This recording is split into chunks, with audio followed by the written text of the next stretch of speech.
What is going on, Trash Talkers? We have some breaking news in the NBA.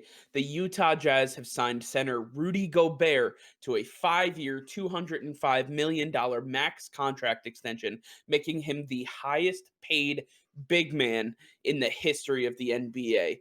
Uh, I guess we're going to just start off by, is he worth it? Is this a contract that is worth the Utah Jazz time? And is he worth this contract extension?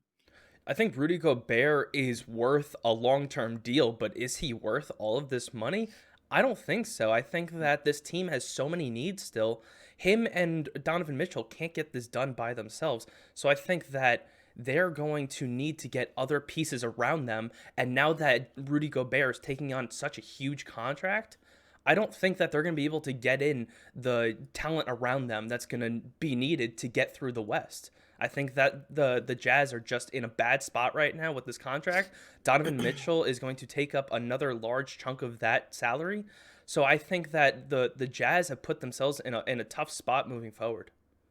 Yeah, so I mean, Donovan Mitchell has signed his contract extension already. Now they have Rudy Gobert on top of it. Utah is in an interesting position, right? If you follow us on Twitter, if you follow Bobby Marks on Twitter, you'll understand this a little bit better. But they have between Rudy Gobert and Donovan Mitchell, the Utah Jazz have combined for just over $65 million in allocated funds of their salary cap between those two players for the 2021-22 season and moving forward.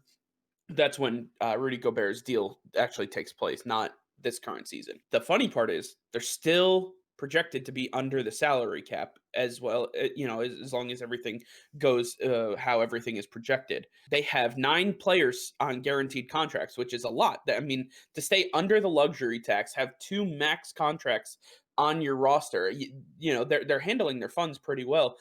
The only problem is that their starting point guard, Mike Conley, will become a free agent at the end of this season.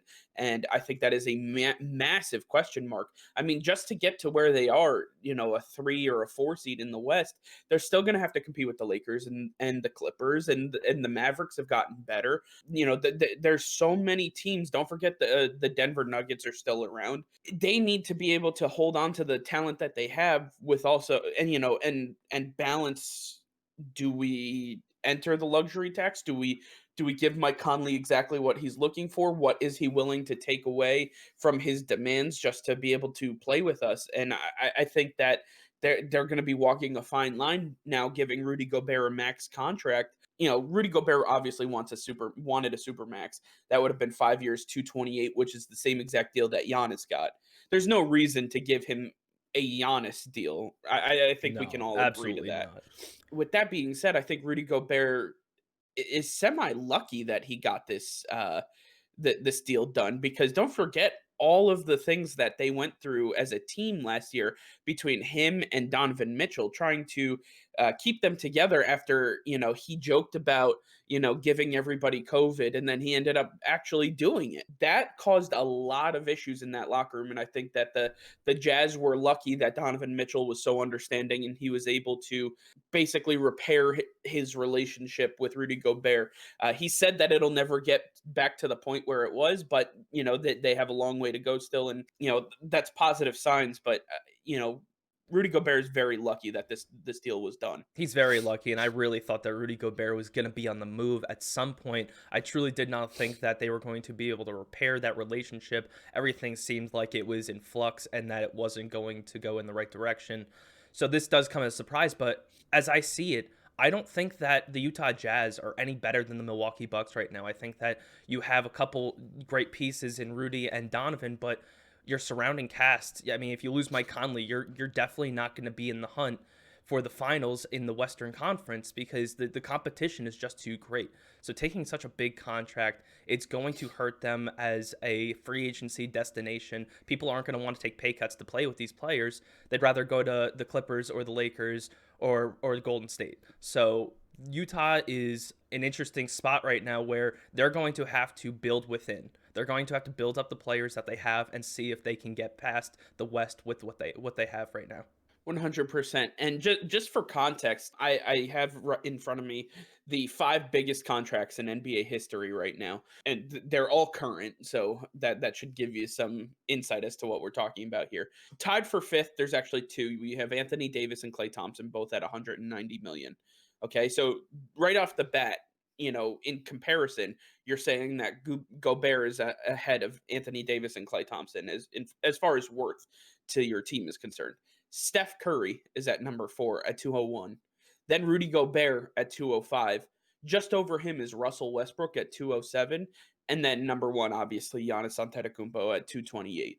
I mean, these are the contracts that we're talking about and saying, okay, in comparison, one of these players is not like the other. And Rudy Gobert definitely got his ability to cash out prematurely, I think. I think the Utah Jazz made a bad choice here.